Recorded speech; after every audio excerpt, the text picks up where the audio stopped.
Om Sahana Vavatu Sahano Bhunaktu Saha Viryam Karavavahai Tejasvinavadhitamastu ma vidvishavahai. Om Shanti Shanti. Om Sadashiva Samarambham Shankaracharya Madhyamam Asmadacharya Paryantam Vande Guru Paramparam.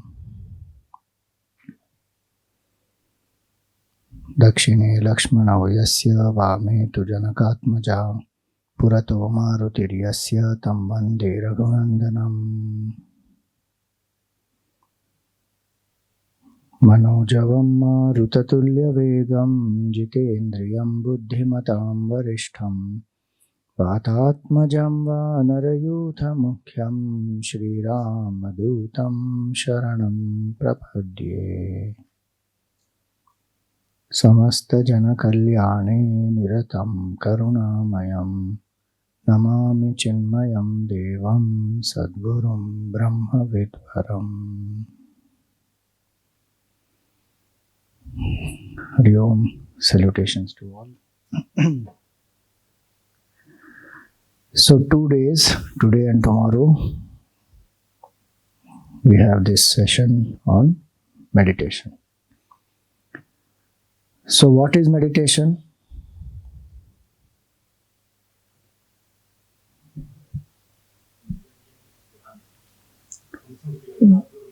Concentration of the mind. So concentration and meditation, are they the same?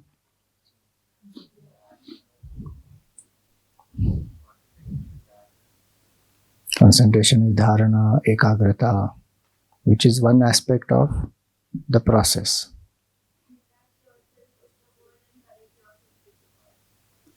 Detach from the world, connect with God. So that is a process, correct? Which we call as nididhyasan. Detach from who I am not, attached to who I am.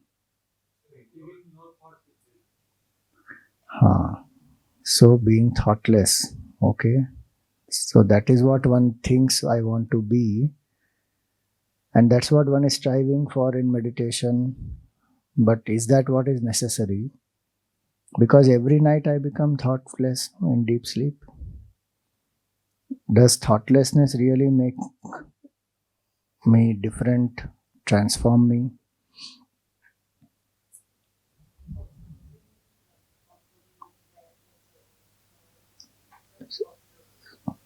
So that is again a process, right? Observing the thoughts, observing the breath.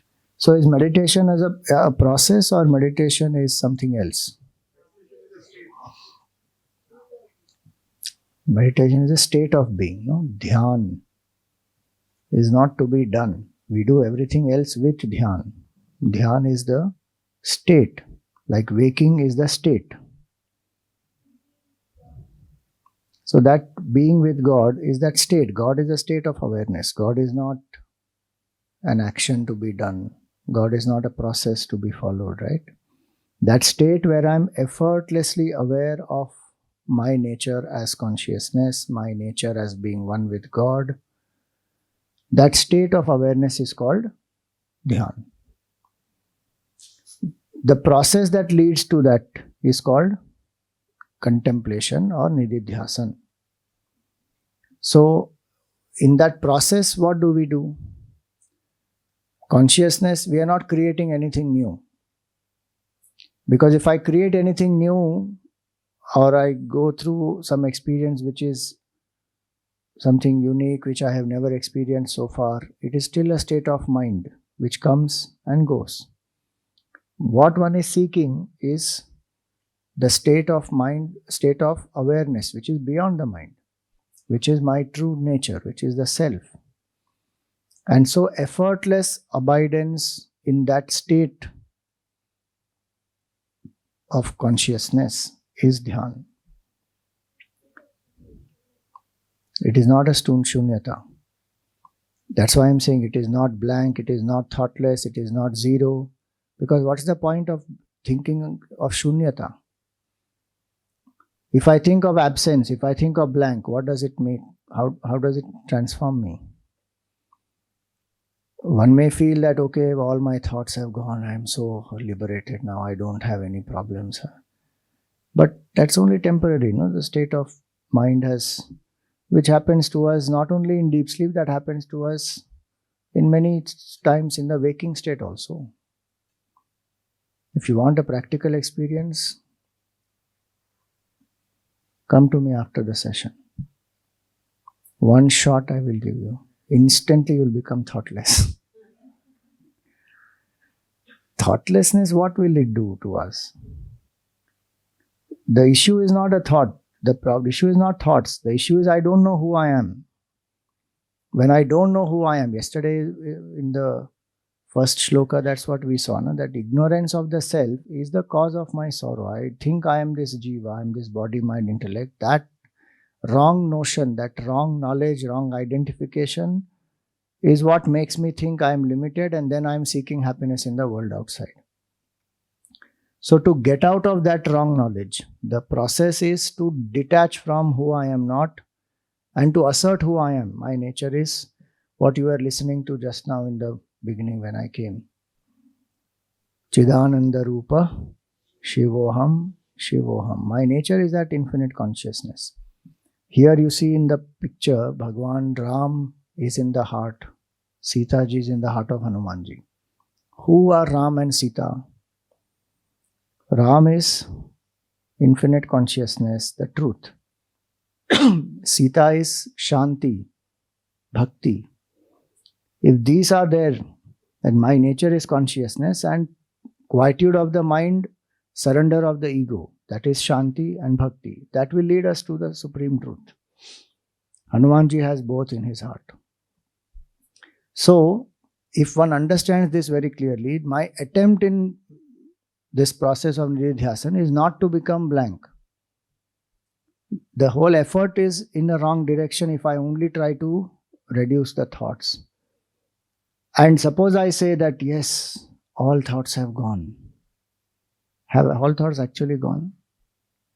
Because all thoughts have gone also is a thought. Then, how did I become shunya? How did I become blank? If I recognize this is shunya, then it is no more shunya. And can shunya ever be attained? Because I, the experiencer, will always be there. Absence of the things can be attained. This will become dormant from waking state to dream, deep sleep or samadhi. Then this, I am not aware of this. But I, the experiencer, is always there. And who is that I? That has to be known. The true I has to be known. Today I don't know the true I only know the false. I am identified with the limited. So that process of detaching from who I am not and asserting who I am to come to finally abide in that state, that is called dhyan, avastha of dhyan. That, how it will happen? Through the process of turning within, where I let go of all false identifications. So from the world outside to the body, from the body to the breath, from the breath to the mind, from the mind to the intellect and beyond. That systematic step-by-step withdrawal from the world out to the self within, that process is called nididhyasana. And so if you see, at every step there is one support. Using a subtler support, we leave the grosser. So if I focus on the body, I have turned my attention away from the world. Now I am focusing only on the bodies. From the head to the toes, relax the whole body. Any thought about the world comes, focus back on the body. Then the next step, from the body, I focus only on the breath. Inhalation, exhalation, and not being aware of every single breath. As it goes in, comes out, be aware. Then from the breath, still subtler. So focus here on in the space between the two eyebrows or in the heart. Visualize a circle, either of the places, wide circle, and invoke the form. So now I am holding on to only the form. First the form of the Guru, seek the blessings of the Guru, then the form of Ishta, or whichever form you love, that is your favorite form, Ishta Devata.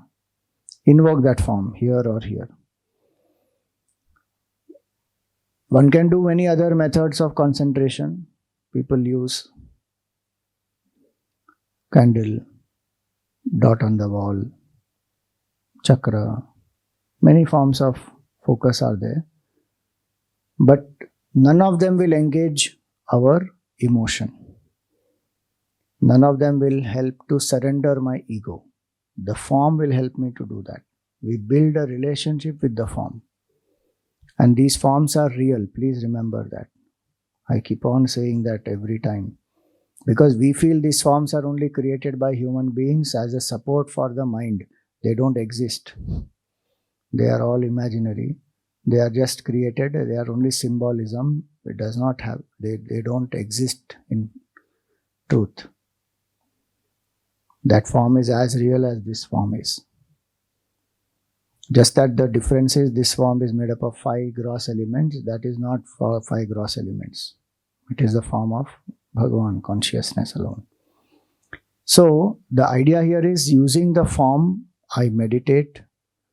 All the energies of the mind are now focused only on the form. It can be the full form or it can be any one aspect of the form, like only the face or only the feet or only the smile. Anyone. But hold on to that form. If the mind goes away from that, what do? Bring it back to the form. If we find it very difficult, this mind is still not able to hold, then open the eyes and keep staring at the form. Then again close, again visualize. If at all the mind is extremely disturbed, then do the dhyan with eyes open and do the japa with eyes open. So, the form we hold in the mind. So what have I done? From the many thoughts of the world, I came to body. Limited the thoughts only to the body. From the body, I came only to breath. From the breath, I am now holding on to only a subtle form in the mind. That form in the mind, when I hold on to, the form also has values, ideals. Every picture that I send in, if I send in the values with that, it will go deep and cleanse my subconscious mind also. So like we saw yesterday, when we discussed Hanumanji, when we think of the word Hanuman, what picture comes? And many of you said certain things. Then we said, what is the quality that comes? So somebody said strength, somebody said devotion, somebody said service. So all those values, whatever I feel Hanumanji represents, if I keep visualizing the form of Hanumanji, I'm internalizing all those values. So that is why form is very important. And if I understand that this is the form of the Supreme Lord, Bhagavan, the Creator, Sustainer, Destroyer, then what do? Surrender. Build one relationship, the predominant relationship that I have, predominant emotion that I have to build that relationship. Like Hanumanji's relationship with Bhagavan Ram is of a servant to a master. Sevak bhav he has. Sudama's relationship to Bhagavan Krishna is friend. Ram Krishna's relationship with Mother Kali, he is a child. Like that, it can also be Bhakta and Bhagavan. I am the devotee, he is the Lord. It can be anything, friend, beloved. Mirabai's relationship is beloved. Whatever is the predominant emotion I have, that I have to build with the Lord, the bhav. With that bhav only I should do the dhyan, do the meditation actually. Again I am saying do meditation because colloquial usage. It is actually do contemplation. We can't do meditation. We can only be in the state of meditation. So focus on the form, internalize the values, choose one name and do the japa of that. Holding the form in the mind, do the japa. So today we will do on Hanumanji. So the japa is on the mantra Om Ham Hanumate Namaha. O is long, okay? and hum is a bija mantra. So Om Hum Hanumate Namaha. Repeat 3 times. Om Hum Hanumate Namaha. Om Hum Hanumate Namaha. Om Hum Hanumate Namaha. So this is called Moola Mantra of Hanumanji. The main basic mantra of Hanumanji is this. So with the mantra, when we chant, keeping the form in the mind, invoking the grace, surrendering to Bhagwan, single pointedly we chant the mantra certain number of times. Then the last step comes is we contemplate on the Swarupa of Bhagwan. What is the nature of Bhagwan? Is consciousness. How I am one with that consciousness. And be silent after that. So this is what we do in the process. This process is called Nididhyasan. And this will lead us to the state which is called Dhyan. And definition of Dhyan is what? Effortless awareness of my true nature. That is called Dhyan. Sahajam Swarupasya Bhanam. Swarupasya Sahajam Bhanam Dhyanam Uchyate. Swami Tejomayananji beautifully mentioned in Dhyana Swarupam. There's a book called Dhyana Swarupam. In that Guruji writes this. Dhyanam nama swarupasya sahajam bhanam uchyate. Effortless awareness of my true nature. That state is called dhyan. So we don't have to become shunya. We have to only channelize our thoughts from that which is unreal to that which is real and abide in that. Let's do.